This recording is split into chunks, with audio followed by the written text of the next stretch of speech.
양심을 관리하라. Cultivate your conscience. 마가복음 6장 14절에서 29절입니다.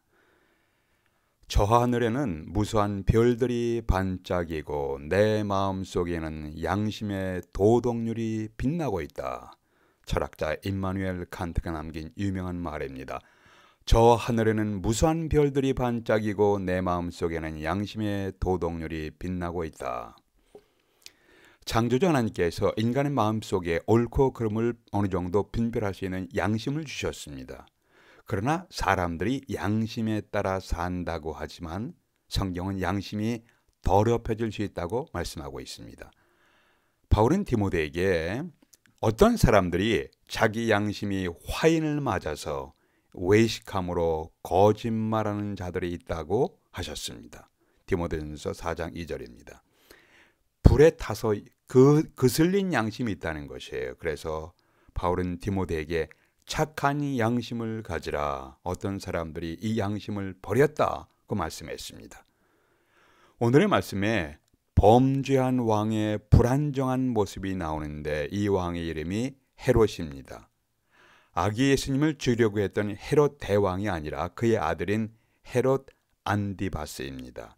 이 헤롯 안디바스가 어떻게 변해가는가를 통해서 우리의 양심이 하나님 앞에서 어떻게 변할 수 있는가를 보게 됩니다. 그래서 우리는 이 땅에서 어떻게 살아야 하는가에 대한 메시지를 함께 나누고자 합니다. 첫 번째는 깨어지는 양심인지를 살펴보십시오. 내 마음이, 내 양심이 깨어지고 있는지를 살펴보십시오. 19절 20절 보겠습니다.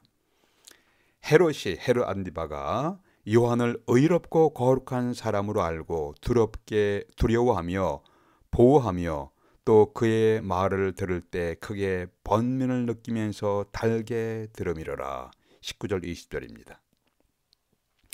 이 헤롯 안디바스는 자기의 정실 부인이 마음에 들지 않는다고 이혼했습니다. 그리고 자기의 동생인 헤롯 빌립의 아내였던 헤로디아라는 여자와 결혼했습니다. 말하자면 자기의 제수를, 동생의 아내, 자기의 제수를 빼앗아 결혼한 것입니다. 헤롯 집안은 근친상간의 역사로 알려진 매우 부도덕한 집안이고 매우 비윤리적인 집안으로 유명합니다. 이렇게 자기 동생의 아내를 빼앗아서 자기의 부인으로 삼은 부도덕한 사건이 일어나자 당시에 선지자였던 세례 요한, 침례 요한은 이것을 보고 공개적으로 책망했습니다. 레위기에 보면은 누구든지 그 형제의 아내를 취하면 더러운 일이라. 그가 그 형제의 하체를 범함이니 그들이 무자하리라. 레위기 20장 21절입니다. 세례 요한, 침례 요한은 헤롯의 불륜의 죄를, 근친상간의 죄를 지적하면서 회개하라 라고 촉구했습니다. 헤롯 안디바스는 자기를 책망하는 요한에 대해서 상당히 존경심을 갖고 있었습니다. 자기의 부도덕한 죄악이 밝혀지면서 고통스러웠지만 헤롯 안디바는 요한의 메시지를 달게 들었습니다. 그의 양심이 아직은 살아있는 모습이었습니다. 그런데 20절에 보니까 헤롯이 요한을 의롭고 거룩한 사람으로 알고 두려워하며 보호하며 또 그의 말을 들을 때 크게 번민을 하면서도 달게 들음이러라. 헤롯의 양심은 이때까지 어느 정도 살아있는 상태였습니다.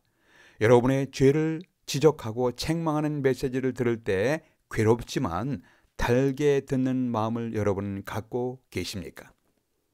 만일 이 시점에서 헤롯이 자기의 부정한 죄를 회개하고 돌이켰더라면 헤롯의 인생은 비극적으로 끝나지 않았을 것입니다. 다시 하겠습니다. 만일 이 시점에서 헤롯이 자기의 부정한 죄를 회개하고 돌이켰더라면 헤롯의 인생은 비극적으로 끝나지 않았을 것입니다. 그러나 요한이 옳은 말을 한다고 생각하면서 헤롯이 회개하지 않았습니다. 결과적으로 헤롯 안디바스의 양심은 점점 딱딱해져 갔습니다. 우리의 양심이 우리를 향해서 책망을 받을 때 회개하고 돌이키지 아니하면 점점 양심이 마비되고 굳어져 가게 됩니다. 그러면 양심이 굳어져 가게 됩니다. 하나님과 양심이 나의 죄를 지적할 때 하나님 앞에서 우리의 죄를 고백하고 회개하는 것이 지혜롭습니다. 그러면 양심이 회복되기 시작합니다. 회개하지 아니하면 점점 딱딱해져 가죠. 그러나 회개하면 양심이 회복되기 시작합니다. 그러나 헤롯 안디바스는 회개하기를 거부했습니다. 그래서 그의 양심은 점점 굳어지고 마비되어 갔습니다.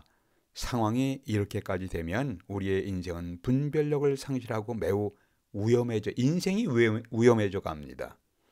두 번째, 마비되는 양심인지를 살펴보십시오. 마비되는 양심인지를 살펴보십시오.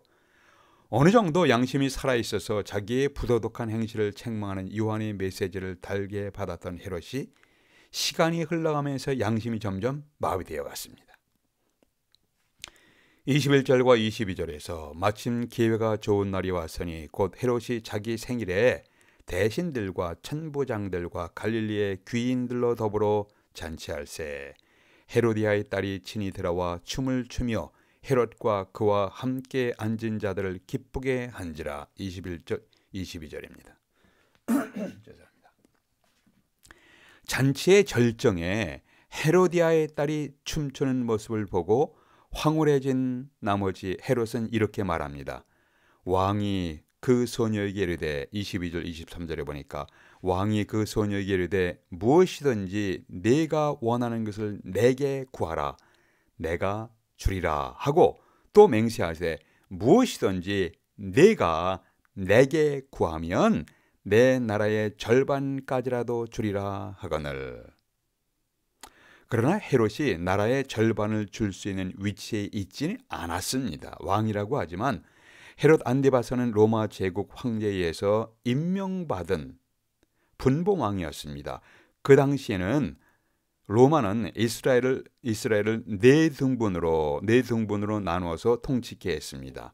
4분의 1 지역에 해당하는 갈릴리와 베레아 지역을 맡고 있는 왕이었던 헤롯 안디바스였습니다. 이러한 분봉왕은 여러 가지 제한을 받고 있었습니다. 이스라엘에는 로마 총독도 있었습니다. 그 유명한 빌라도 총독이 강력한 군사력으로 영향력을 가지고 이스라엘 전 지역을 다스리고 있었습니다. 그런데 남성들의 욕망을 풀어주는 요염한 춤을 보면서 즐기는 권력자들 앞에서 헤롯 안디바스는 갑자기 한다는 소리가 이 나라의 절반이라도 주겠다고 했습니다. 자신이 이스라엘 나라의 절반이라도 줄 수 있는 권한이 있는 것처럼 허풍을 떨었습니다. 이것은 허세였습니다. 완전한 허세예요. 헤롯 안디바스는 이스라엘 나라를 절반을 나누어서 통치할 수 있게 해줄 수 있다는 권한이 전혀 없었습니다. 이렇게 허영에 사로잡힌 사람들이 한 나라를 망쳐놓는 것을 우리는 역사를 통해서 보았습니다.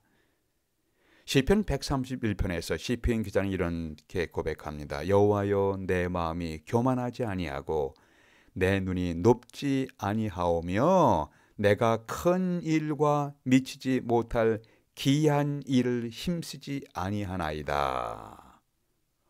허영이 양심을 더럽히기 시작할 수가 있습니다. 허세가 우리의 양심을 깨트리기 시작합니다. 이 허영심이 바로 헤롯 안디바스의 양심을 깨트리고 무뎌지게 하고 있었습니다. 헤롯 안디바스의 양심을 더럽히고 깨트리는 또 하나는 헤롯이 하나님을 전혀 의식하지 아니하고 사람만 의식한 것입니다. 이렇게 하나님을 의식하지 아니하고 사람만 의식할 때 위험해집니다. 사람이 어떻게 사람을 의식하지 않을 수 있는가요? 물론 우리 모두는 주변에 있는 사람들 의식하며 살아갑니다. 옆 사람의 눈치도 봐야 하고 다른 사람을 의식하면서 살아갈 수 없게 되는 우리의 인생들입니다. 우리가 사람을 의식하는 것 자체를 정죄하는 것이 아닙니다. 그러나 사람만 의식하면 문제가 생기기 시작합니다. 하나님에 대한 의식이 없고 사람만 의식하면 잘못된 길을 가지고 비극이 시작됩니다. 우리는 어쩔 수 없이 사람들을 의식하면서 살아갈 수밖에 없는 인생들인데 하나님이 어떻게 생각하실까? 내 인생의 마지막을 하나님 앞에 결산해야 되는데 하나님께서 지금 나의 결정과 행동을 보시면 어떻게 생각하실까? 이러한 생각은 하나님을 의식하는 생각입니다. 26절에 보니까 왕이 심히 근심하나, 헤롯 안디바스가 심히 근심하나. 헤롯이 왜 근심하게 되었습니까? 헤로디아가 데리고 온 딸이 살로메로 알려졌습니다. 이 살로메가 관능적인 요염한 춤을 추면서 사람들의 환호성을 얻자 무엇이든지 주겠다고 허풍을 떠는 것이 헤롯 안디바였습니다. 이때 24절 25절에 보니까 저가 나가서, 살로메가 나가서 그 어미에게 말하되 내가 무엇을 구하리이까? 그 어미가 가로되 세례 요한 침례 요한의 머리를 구하라 하니 저가 곧 왕에게 급히 들어가 구하여 가로되 세례 요한 침례 요한의 머리를 소반에 담아 곧 내게 주기를 원하옵나이다 한데, 헤로디아는 요한의 머리를 구하라고 하였더니 그 딸 살로메는 한술 더 떠서 그 머리를 소반에 담아달라고 요구했습니다.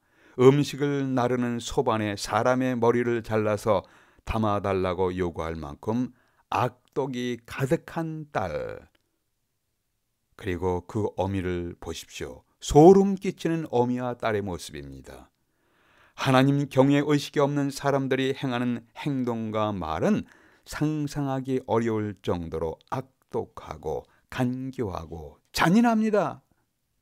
이때 헤롯은 심히 근심합니다.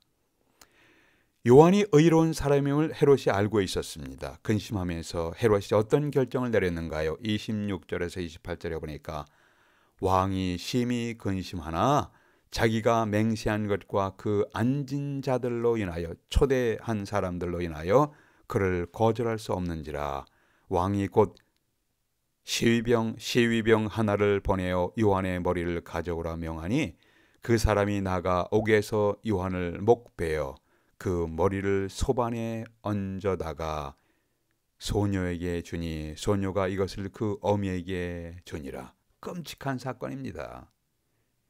침례 요한의 목을 베라고 결론을 내린 원인 중에 하나는 거기 앉은 사람들 앞에서의 자기 체면이에요. 저 사람들이 나를 어떻게 생각할까? 너무나 사람들을 의식한 나머지 의인인 요한을 없애는 것에 대해서 하나님이 어떻게 생각하실까를 라는 의식이 없었습니다. 그렇게 해서 처음에 요한을 선지자로 생각했던 것에서 변질되어 마비되어 마침내 요한의 목을 치는 결론을 내리는 비극의 주인공이 되었습니다. 여러분과 저는 어쩔 수 없이 사람들을 의식하며 살아갈 수 없는 인생들입니다. 그러나 우리의 의식이 하나님이 어떻게 생각하실까라는 하나님의 의식이 우리에게 있습니까? 여러분의 행동과 계획에 대해서 하나님이 어떻게 생각하실까 하는 의식이 있으십니까? 내가 하는 말에 대해서 하나님이 어떻게 생각하실까 하는 의식이 여러분의 마음 가운데 있으십니까? 헤롯 안디바스는 요한의 목을 베어버리는 비극의 주인공이 된 것은 바로 하나님 의식을 상실했어요. 결국 헤롯 안디바스는 죄책감이라는 이름의 감옥에서 살아야만 했습니다. 16절에 보니까 헤롯이 듣고 가로되 내가 목베인 요한 그가 살아났다 하더라. 예수님에 대해서 들으면서 자기가 죽은 요한이 살아났다고 생각하는 것입니다. 악인은 이렇게 쫓기며 살아갑니다. 시간적으로 요한이 예수님보다 앞서서 사역을 했습니다. 요한이 회개의 메시지를 전파했을 때 많은 사람들이 회개했습니다. 그런데 예수님과 예수님의 제자들을 통해서 하나님 나라의 복음이 전파되었을 때 많은 사람이 회개한다는 소식이 전해졌습니다. 이 소식을 듣자마자 즉각적으로 헤롯 안디바스는 내가 죽인 요한이 살아났는가? 그런 생각을 하게 된 거예요. 그는 요한을 죽인 후에 늘 요한의 환상에서 자유롭지 못했습니다. 자기가 목베어 죽인 요한의 환상이 그를 붙잡고 있었습니다. 그는 죄책감과 양심의 가책을 받아서 괴로워하면서 고통받으면서 살아가고 있었습니다. 그는 괴로워하면서도 회개하지 않았습니다. 하나님은 우리에게 회개의 기회를 주십니다. 회개할 기회가 있을 때 회개하십시오. 성경의 어떤 메시지가 여러분의 마음에 강하게 부딪히면 즉각 회개를 시작하십시오. 그것은 하나님께서 회개하라는 기회를 주신 것이에요. 기회는 항상 오는 것이 아닙니다. 기회 있을 때 회개하십시오. 회개하면 여러분의 양심이, 우리의 양심이 살아나기 시작합니다. 양심도 치유되고 치료되고 회복되기 시작하는 것입니다. 이 땅에 살아갈 때 한 가지의 부정도 안 하면서 올바르게 살아간 사람은 예수님 이외에 아무도 없을 것입니다. 그러나 하나님 앞에 서 있는 나의 모습을 바라보면서 우리는 회개하지 않을 수가 없습니다. 하나님, 제가 또 이러한 죄를 범했네요. 하나님, 제가 또 이런 면에서 또 실패했습니다.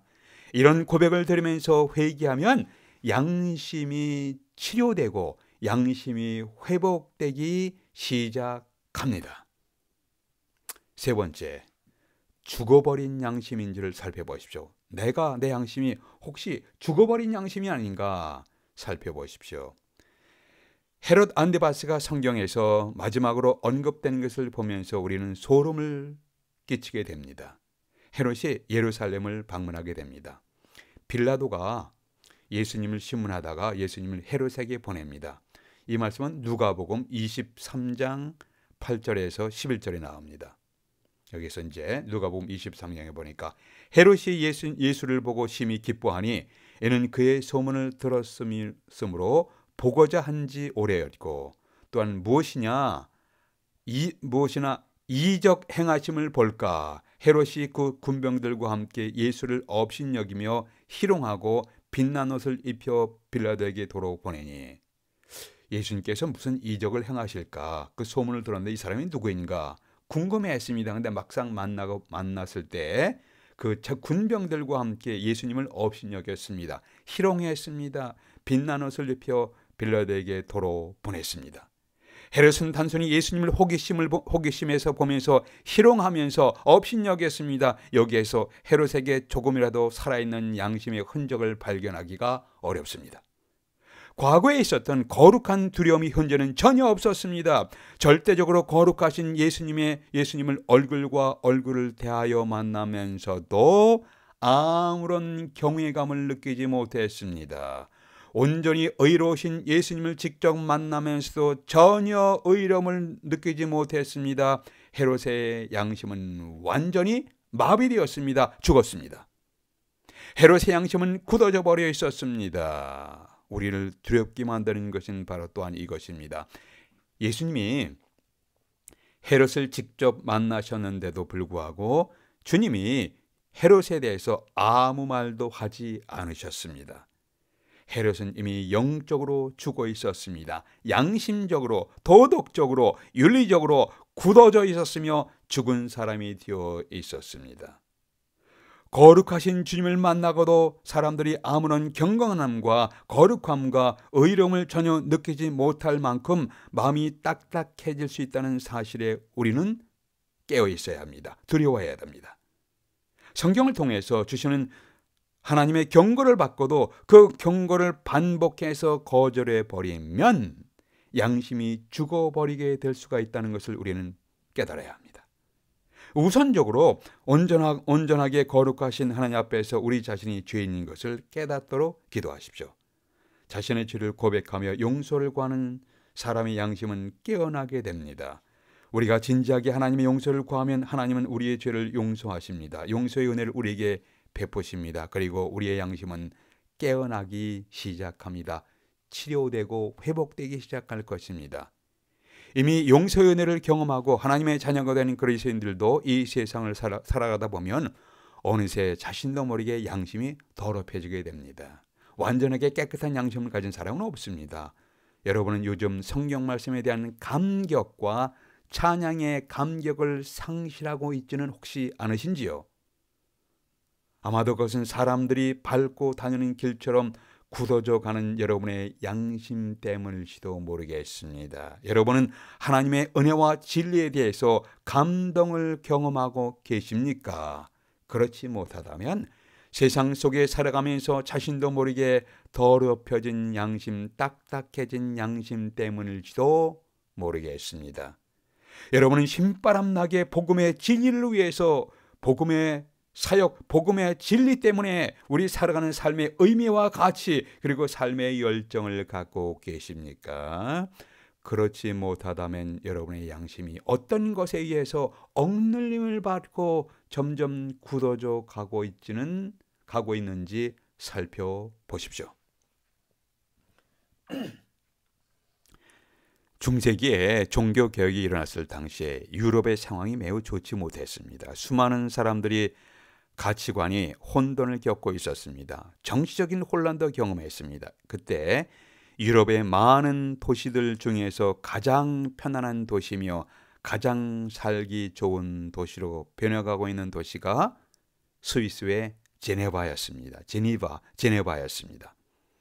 그것은 스위스 제네바에 개혁자 잔 칼빈이 있었기 때문이었습니다. 잔 칼빈은 로마 캐톨릭의 비성경적인 제도와 의식에 젖어 있는 사람들에게 순전하게 성경의 의미를 설교하기 시작했습니다. 성경 말씀을 통해서 사람들이 새로운 눈을 뜨기 시작합니다. 심령이 변화되기 시작합니다.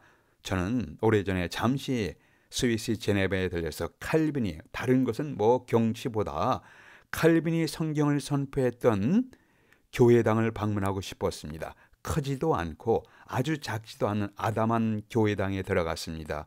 성경의 진리를 사랑하는 그의 마음을 묵상한 적이 있었습니다.